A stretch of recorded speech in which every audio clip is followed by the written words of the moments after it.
Warriors, welcome to the show. It is me, Susie Pettit, your certified life and wellness coach, and I have a super fun episode for you today.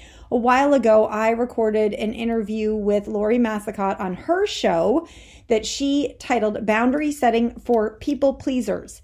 And it got such great response from all of her listeners and on social media and all the channels that I thought to myself, well, why am I keeping this from my listeners? And I reached out to awesome Lori, and she's like, sure, share it on your show. So I've got the audio. Listen in. If you love what you hear, I will link in the show notes. I also interviewed Lori on my show back in December of 2020, and we had another great conversation there. So listen in. Love to you all. Let's go.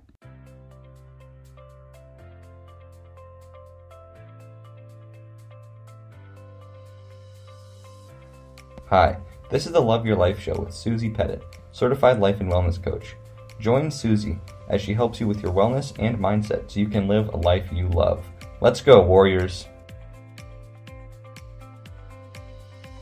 Hi, Susie. Welcome to 250 and Beyond. Hi, Lori. Thanks for having me. I'm so happy you're here. We met on your podcast.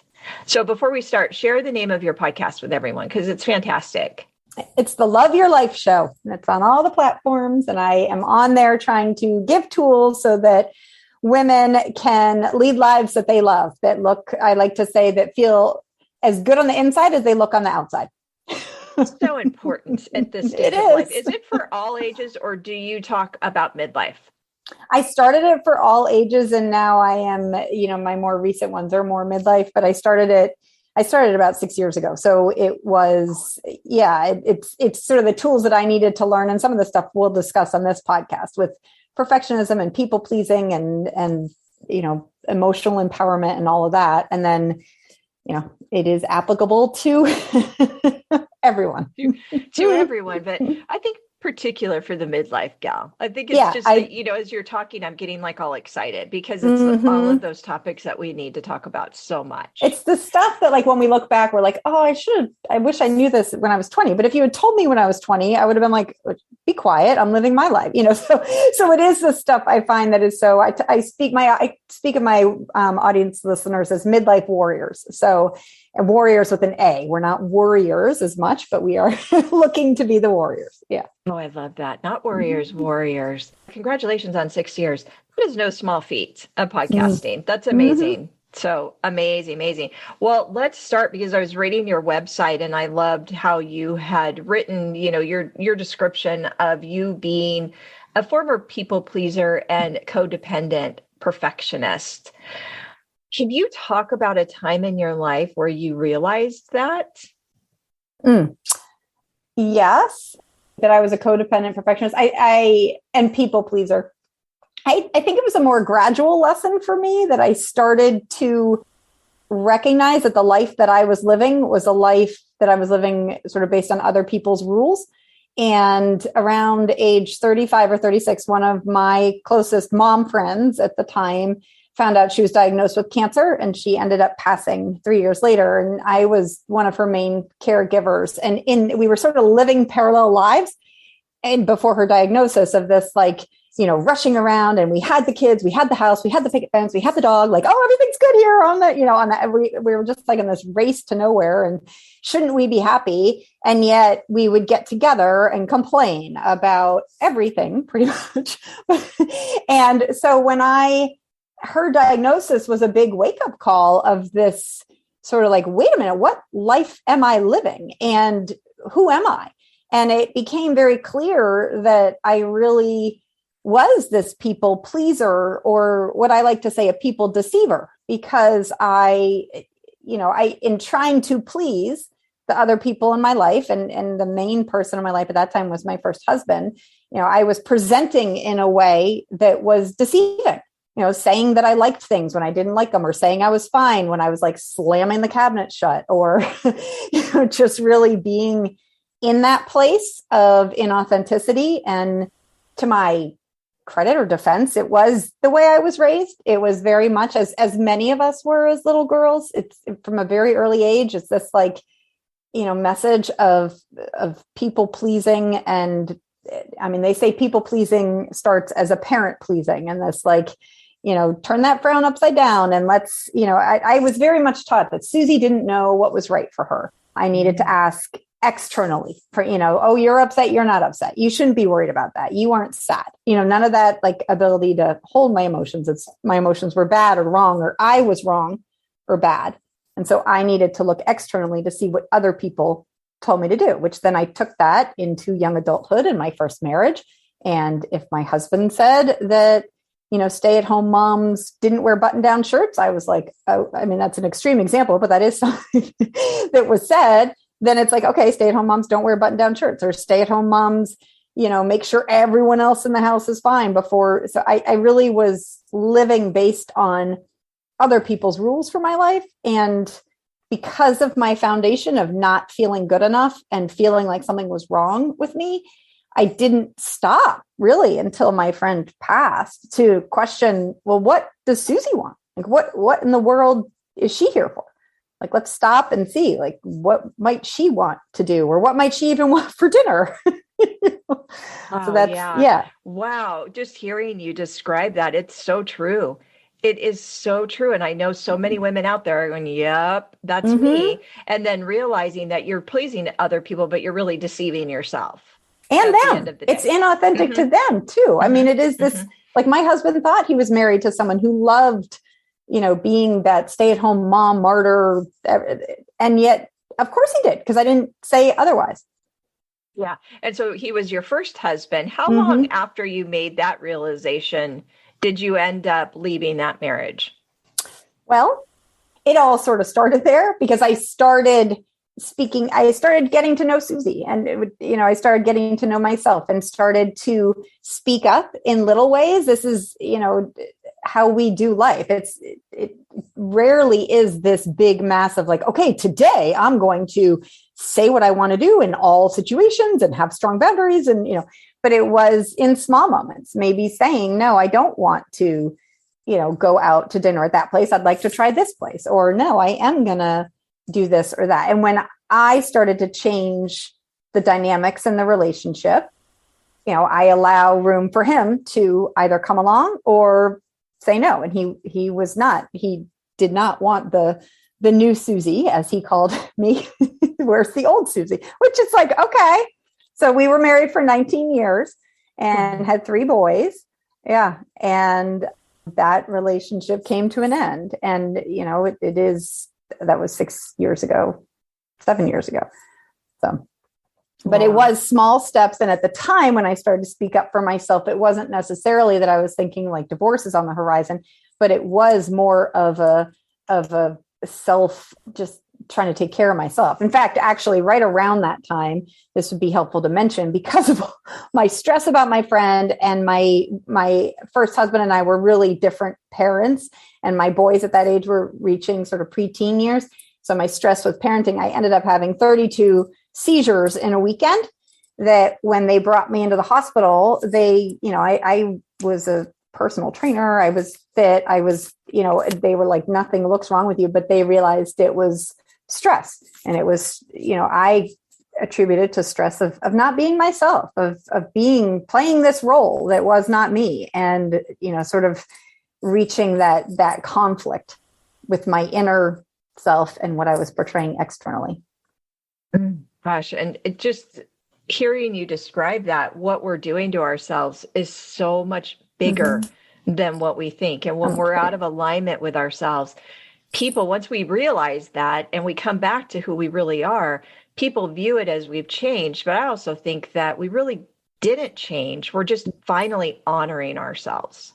Yeah, it's like I've heard other coaches say, like, you're peeling off the layers of your, you're sort of like feeling more free and secure with yourself, and getting to that place where you are able to, it's like you're taking like your tiny little practice step out. Like, is this okay? It's almost like the young us who were, really trained that there was something wrong with us and we need to do things different, and come on, be the good girl. I mean, it's the good girl mentality of be the good girl. Don't speak up. Don't rock the boat.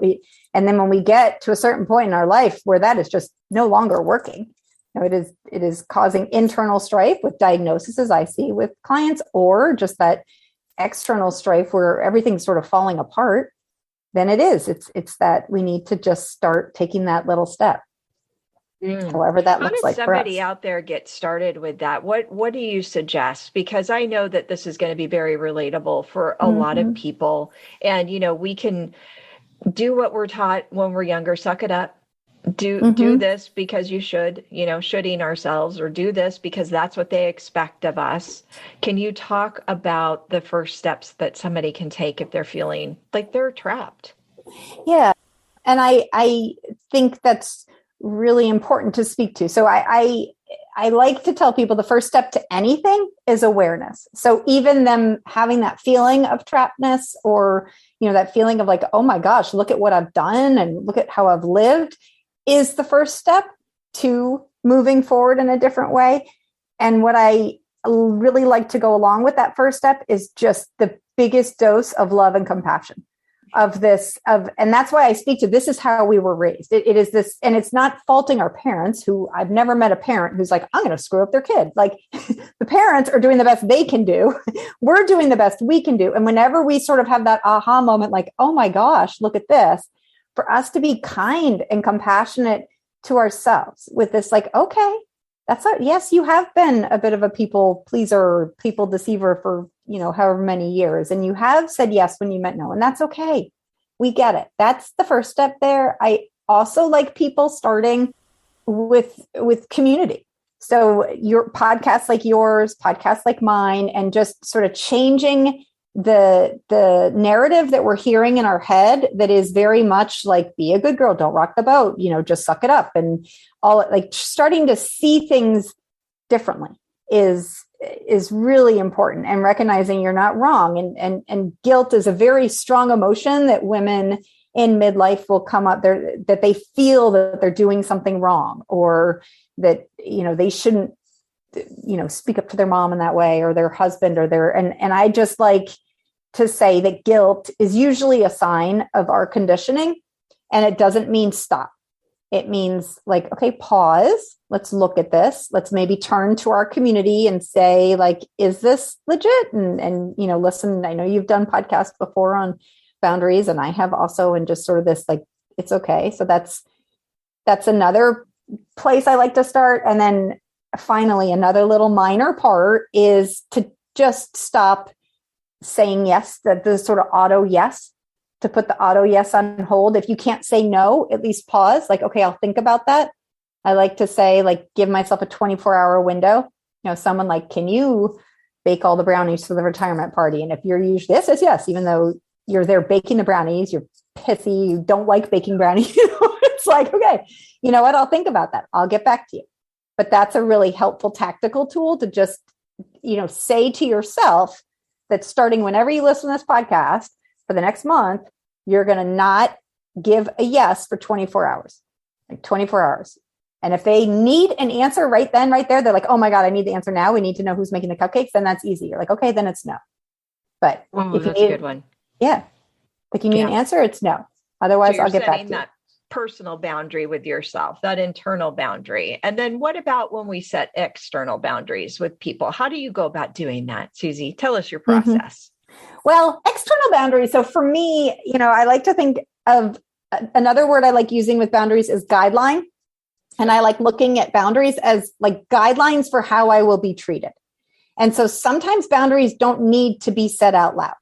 Like, I do not allow people to hit me. So I do not need to say that. Like, if I'm going to the supermarket, I don't say, hey, everyone, no one gets to hit me. But if someone hits me, if they cross my boundary, if they cross the guideline, then I call the police.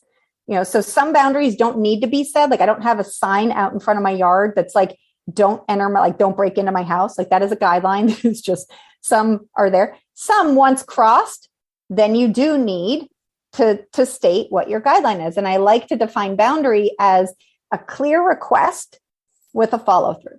So one of the boundaries, one of the more difficult boundaries for me to set, was when I was going through my divorce. My biological family, my mom and dad, very much agreed with my husband that I had lost my marbles and was crazy. And so would, call me and yell at me and tell me I was ruining everyone's lives. And so I set the boundary that if you yell at me, I will hang up the phone. So and this was specifically with my father, and I wasn't telling him what to do. This is very important with the boundary. I was more telling him what I accepted in relation to me. So he yells and I say, Dad, I'm sorry. If you keep yelling at me, I'm going to hang up the phone. He keeps yelling, I hang up the phone. Or if we were in person, if you keep yelling at me, I'm going to leave the room. And he keeps yelling and I leave the room. The important piece here is that I let him be him. Like, he's still going to yell. If he's going to, I mean, maybe he's going to change. Some people do when we set boundaries. Sometimes they don't, but it's me being clear with my boundaries. So that's a really sort of big example of one. You know, I'm hitting on parents and I'm hitting on yelling, but take another one. Like, say you have a friend who's always late for lunch and time is a value to you. So, and it is for me. And so, you know, I meet with my friend and I say, hey, let's meet at 12 o'clock at the salad place or whatever.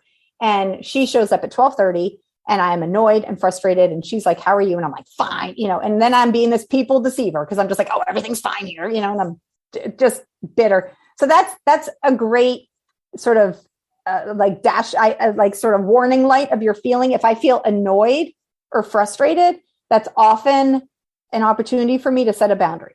So like me being annoyed, it's like, oh, here she is again. She's late again. And then me pausing and being like, wait a minute, have I set my boundary with her? Like, if I told her my guideline. So what that would look like is when I schedule lunch again, is I say, hey, you know, let's meet if she says, let's meet at 12. And I'll say, okay, that's great. And if you're not there by 12:15, I'm going to head out and do my errands. Love you. And time is valuable to me. So I have, you know, that's what's going to happen. So she doesn't show up at 12:15. I follow through with my guideline, leave. So I'm not telling her what to do. She gets to do her. Like, you know, maybe she's stressed out. It doesn't matter. Like, we aren't getting into their business. For whatever reason she's late, it's just like, no, this is how I'm treated. When I say 12, 10-minute window. Okay. More than that, whatever the person's guideline is, maybe they have a 5-minute window, but it is this, you know, okay. So if you're not here by 12:15, I'm going to leave. And then you might send, you know, this has happened to me. I'm like, okay. You know, they're like, where were you? Like, oh, sorry. I told you if you weren't here at 12:15, I went on with the next thing. Love you. Hope we can do this again sometime. And then it's really just honoring that follow through more than anything, because, you know, if you're a people pleaser, it's really hard to do, especially in the beginning, right? You want to just go, well, I did tell you, but that's okay. I'm going to make an exception. Yeah, that's not a boundary. That's not a boundary. That feels awful.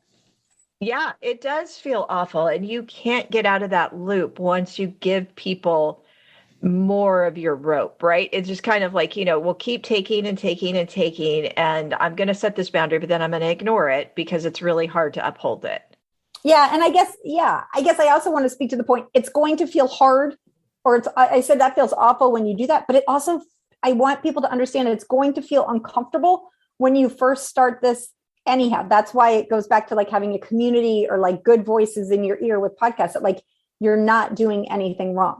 But it will feel uncomfortable to your nervous system because you've been programmed for, you know, I'm 50. So for 50 years, I've been programmed to be the people pleaser, to be the good girl. And so when I do say and stand up for myself and say, you know what, I don't like waiting around for half an hour when I said 12 o'clock, or no, I feel very uncomfortable with people yelling at me. That still feels uncomfortable in our system. And yet I'm always going to encourage people. That's work worth doing. That is, you know, sometimes we have to do the hard to make our life easier. I have found with all of my relationships, including with my parents, is that when I set boundaries, my relationships feel so much better, better. It's much healthier. Yeah. Yeah. Doing the hard thing always leads to a simpler way of living and connecting with other people, you know, because we teach people how to treat us, and it's an important conversation. So thank you for sharing that. Can you explain what manuals are? Yes, manuals. I love it. So manuals. So think of like, you know, if you buy like a concrete thing, like a dresser or a TV I am talking about these kind of manuals. So for those kind of things, we have a manual that tells us what to expect and how to put it together. And our brain loves that. It's like, okay, put leg one, you know, into corner, whatever. The problem is that our brain then takes that to our relationships, and we put together sort of these like manuals for the relationships in our lives. And I define a manual as sort of unspoken rules and expectations for how we think others should act. So we might, and we probably do, if we haven't put much thought to it, we probably have a manual for how our parents should act. We probably have a manual for how our romantic, spouse or partner should act. We probably have a manual for how our kids should act. We probably have a manual for how our friends should act. And these are, I always say, burn your manuals. Like, because having unspoken rules and expectations for other people in our lives just leads to drama. So an example might be like, my friend should return, my voice message within a day. Okay. That's a manual we have for her. And when she doesn't, we get all pissy and she doesn't know why. I was like, or my partner should ask about my day because he knew I had a busy day and a full, he should ask how my interview with Lori went and manuals get us into trouble. It is much better to use what I call CCC, clear, concise communication, and say, like, after this, I could say, hey, can I share with you how my interview with Lori went? Instead of thinking he can read my mind or he should do this, or, hey, you know what? I sent you an email yesterday and I didn't hear back from you. I'm just looking for a response. Can you give me a yes or no if you got it? It's sort of dropping all this unspoken nonsense that we have in there. It's unhelpful so that we all can show up differently. I love that. Burn them, because there's just burn them. You don't need them around anymore. Yeah. Just having those expectations and then think, I'm so disappointed. I'm so disappointed in this person. I just feel like we need to leave that word and that feeling. And it's so unfair. So there's an example, so my first husband, I definitely had the manual that a husband should bring his wife flowers unexpectedly. And so I spent so many years like, why isn't he bringing me? My friends' husbands are like, he didn't read the manual. And then I think after a long time, maybe 10 years, I was like, could you bring me some flowers every once in a while? And then I speak up, burn the manual, ask for it, and then he gets to do what he's going to do. So my husband happened to not do this because he might have had the thought, like, what is she talking about? Like, I'll bring flowers on Valentine's Day. Like, I don't even know what this was not modeled for me. That's sort of him. And so we might still feel disappointed, but that feels a lot different than making all the drama up in our head and living in this sort of imaginary world of, and it also opens us up for closer communication. So it's sort of like, hey, you know what? I asked if you could bring me some flowers and you aren't. So what's going on? Well, then maybe, that's being in a curious, open, receptive place, which is always better for a relationship. So, he might then be like, well, you know what? I think flowers are a waste. I don't like the environmental impact of cutting. But who the heck knows what they're thinking? We don't know unless we ask. Exactly. You just can save so much time and energy, get such a better sleep once you have just a really short little conversation, right? We make it so dramatic. It's so dramatic and it's so exhausting. So there's nothing left to do with those manuals. It's just burn them to the ground and have some honest conversations. Just save yourself a lot of time and a lot of stress. Can you share how you got to the point where you decided that you and alcohol were no longer a thing? Can we say that, Susie? For sure. This is fairly recent. So I guess about a year or 14 months. I'm going to back up a bit. When I was growing up, alcohol was not in our house. It was not modeled for us. Like, maybe my parents would have a drink. I don't even know. Like, if they went out, it was never something that happened. It was not a part of growing up. And now when I went to college, it was very much like this I grew up in this house where, Susie's life was very closely managed. So I went to college and I'm like, oh yeah. And I felt a lot of social anxiety because I had this inner tape that I wasn't aware of, but this inner thought in my head that I wasn't good enough and that Susie as herself wasn't good. So let me throw in some alcohol so that I can loosen up a little and get to these social events. So I very much was a social drinker through college, met that first husband, and then went into not drinking and doing what other people thought I should do, which was, good mom doesn't drink. There was like, I really didn't drink much at all. In fact, if I look back at my drinking history, it was more, again, me like trying to follow someone else's rules. My mother-in-law would drink wine. And I remember thinking, I should drink some wine. Like, I think adult women drink wine. And I didn't like the taste of Chardonnay, but I like tried to peer pressure myself and be like, you need to drink more wine. So I just was a sort of casual drinker, and I would enjoy it at the time. Now, as I got older, I started to notice that, one glass of wine would give me a headache, or I did like the taste of beer, and like good beer, not the college beer, but like a good IPA. But I did notice that, I would start, first of all, sleeping worse, waking up several times to go to the bathroom, and also just disrupted sleep. And then the main thing that got me to stop, Lori, is that it took away my ability to be mindful in conversations, that I would just pick fights. And I'm talking like after 2 beers was pretty much my limit, where I would just pick fights about ridiculous things with my husband. And I remember it was December 5th, 2020. It was his birthday. And we had gone out, we had a nice evening, and I was picking a fight about something so ridiculous. And walking home, we walked home apart that night. And walking home apart, I was like, what?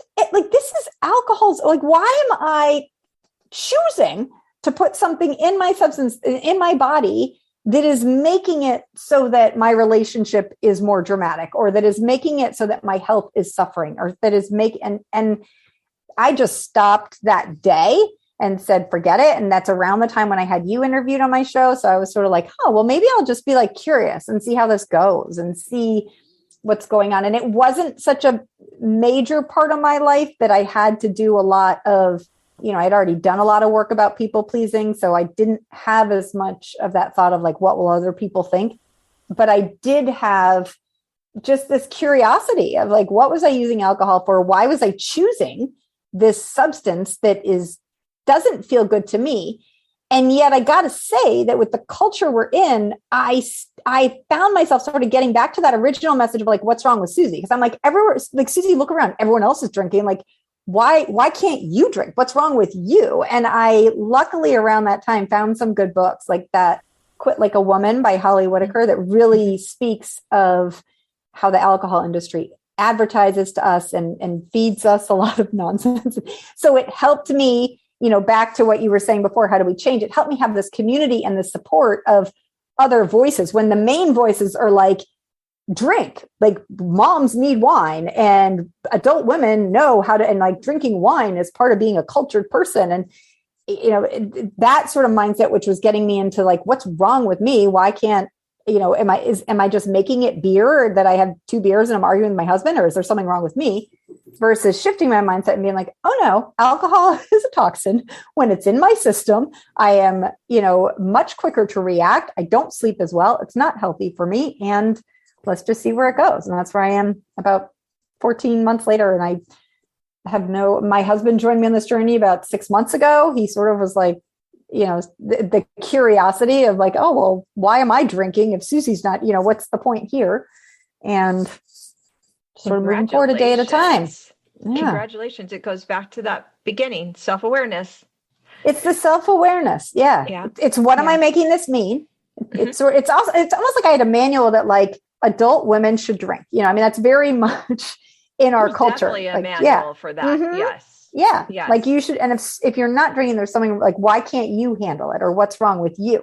And instead of being like, wait a minute, like this is a toxin. There's nothing wrong with me. Yeah. And you chose it. Mm-hmm. That's at the end of the day, you chose it for yourself. Yeah. I'm curious though, because, other people's opinions do affect, the outside influence affects us, right? Mm-hmm. Did you have any outside opinions about your drinking when you maybe showed up somewhere and said, no, I'm not drinking?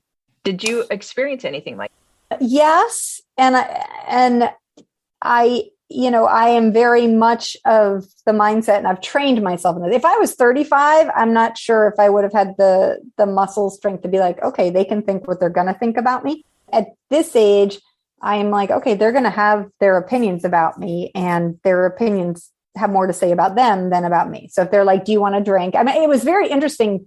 I was able to be sort of that observer of my life and notice how people would really feel uncomfortable with me not drinking. It was like, first of all, I was like 48, 49, and they're like, why are you pregnant? I'm like, is that the only reason not to drink? I'm like, no, I'm absolutely not. But it's very much my not drinking was very much shining a light on their drinking, which made them uncomfortable.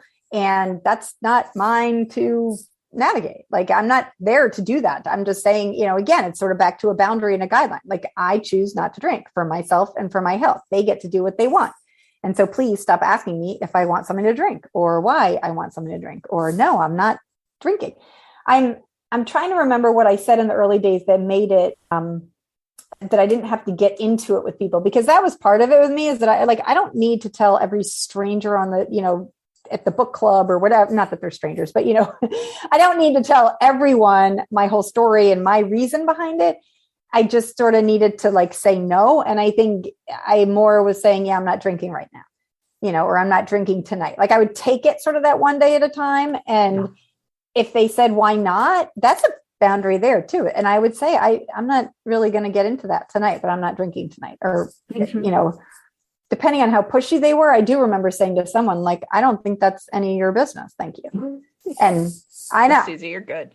I'm also, it's helpful. It's helpful for listeners to understand that if someone is pushing you that hard, it's like, so you're just like, you're pushing me, and me saying something like that back, yes, it might hurt your feelings, but you're hurting my feelings. And I take myself seriously now. Or what kind of friend is that?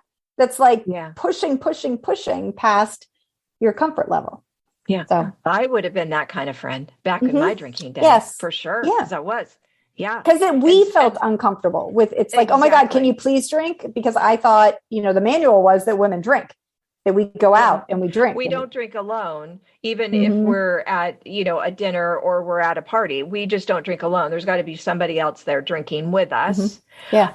Yeah. So interesting. Thank you so much for sharing that. It's really important too, to remember that no matter what or how much you drank, or the reason why you chose to not drink anymore, or you're taking a break, you're going to get met with the same kind of responses, because that's what it is. That's the same old stories that we've had in our lives. Like, there's got to be something wrong with you. I need you to explain it. And when I feel like when somebody's asking you that, just like what you said, that's about them. And maybe that is either the trigger that releases that, oh, I've been thinking about this too, subconsciously maybe. And now it's like more apparent because you're changing. Yeah. I'd love to, like, just right there, that you sort of get met with their resistance. This is, I don't know if it would help anyone to think about this, but I sometimes like thinking, like, how can I live as an example of what's possible? Like, sort of open up, like, our brain knows one way. Like, I stayed in my 19-year marriage because I thought it was acceptable for my husband to tell me what to wear and for my husband to tell me what to do. And when I started to sort of open that window of possibility in my brain, like just seeing a different way through community, through other women, I started to, like, that's where we learn. And so if maybe, whoever's out there might be in their sober journey or sober curiosity or thinking about, to think like, you could be that opportunity for this other person to see a different way. It's like, oh, wow, I could go out without drinking. And look, she's still having fun. And you don't need alcohol to go on a trip. Or actually my husband and I went to Portugal in October for my birthday. And just recently we got the photo album back, and he's like, is this when I had stopped drinking? Like, had I already stopped drinking? Like, it was hard for us to realize that we had taken this amazing trip and hadn't had a drop of alcohol. And it's like, yeah, no, and it's just having that opportunity to see where we have the manual for alcohol and what, in order to have fun, we need, in a European city, you need to drink, or if you're going out to celebrate, you need, and it's just starting to have sort of like to put a little spacer in there. I call them brain expanders. It's like, actually, maybe you don't. And maybe that person asking you is because they, first of all, they're not going to ask you if they're comfortable with their drinking experience, is what I found. Like, someone might ask, and they might ask, like, maybe they're just being a good hostess. Do you want some wine? And you say no. And they're like, okay, do you want some water? But if someone is uncomfortable with it, they're like, do you want some wine? Okay, why not? Well, how about alcohol? Okay, how about I make you a vodka? Okay, should I run out to the store? And it's like, oh my God. And just being that alternative option for people. It's like, no, I'm good. Listen, I love it when my clients come to the calls, and it is happening all over the place, Susie. I love it. I Come and love say, it. I can't believe one of my friends called me after I told her that I wasn't drinking, and now she's going to take a break. And it's that compound effect, but I call them trailblazers. They're Mm-hmm. trailblazers. That's what Mm-hmm. women are doing right now. And we all need that in our lives Mm-hmm. because you know what? It's okay too to get to that point like where you were, where you all of a sudden realize, wow, I've been a people pleaser my entire life. Mm-hmm. And we get there, it doesn't matter what age we are, right? We have to Mm-mm. let go of those feelings of why didn't I see this sooner? And Mm-hmm. just go with the fact that I'm seeing it now and I can Mm-hmm. change. Oh, for sure. I love that you brought up, yeah, because it happens with anything, whether it's alcohol or whether it's boundaries or whether it's saying it's that initial expecting the initial discomfort in ourselves, like to say no when we've always said yes before, when, volunteering for something, or to say no when we've always said yes to the wine before. Like that is going to feel uncomfortable. And yet that is how we make change in our life and feel better about our lives. That's the 50 and beyond. That's living a life that you love. That is, it can feel uncomfortable initially. And in the long run, you just are much more in alignment with what I call your inner warrior. I love that. Any last words for the gal out there who is feeling like, okay, now I've got this other option for myself. What kind of uplifting thoughts can you leave us with today, Susie? Oh, I'm like, yes, you do. Yes. I just would encourage her to download, go through your playlist, go through my playlist, download some and just put some of this different messaging in your life. There's one episode I did, I think it was last December, and I can send you the link to it, but it is about self-acceptance. And it is very much in this like, oh, honey, you've got this. One of my favorite sayings that I keep coming back to is like, you can be the juiciest, most ripe peach in the world, and there's always going to be someone that doesn't like peaches. There's nothing wrong with you. And so I love people going out there and just standing in their power of them, of their awesomeness, of their imperfection, of their messiness, and just, this is what it is. And that Lori and I are here to support you, love on you, and just, yeah, let's be those trailblazers. Yeah, we're here for Very it. exciting. We are here for it. I on Instagram, smb.wellness. I also have my website, smbwell.com, and my podcast, The Love Your Life Show, which is wonderful. I love it. And do you work with women one-on-one through your coaching virtually? Thank you for mentioning. I work with women one-on-one, and I also have an amazing membership online called the Midlife Warrior Membership, where we really bust through what we think it means to age, and we work on it. I just had a call right before this where we're working on boundaries, we're working on people pleasing, we're working on like the specific things to say, and it's a group of women who are not interested in just sitting around complaining, feeling bad about ourselves, but who are compassionately looking at where we are in life and supporting each other as we move forward and do those, uncomfortable things to lead to feeling better. It's one of my favorite things to do is meet with these midlife warriors. Oh, I love it so much. That sounds like a wonderful that's at smbwell.com/membership. Yeah. Okay. I'll have everything in the show notes. You know where to find the links. And thank you so much, Susie, for being here. I appreciate you. So exciting. So great to talk to you and these other wonderful women. Yay.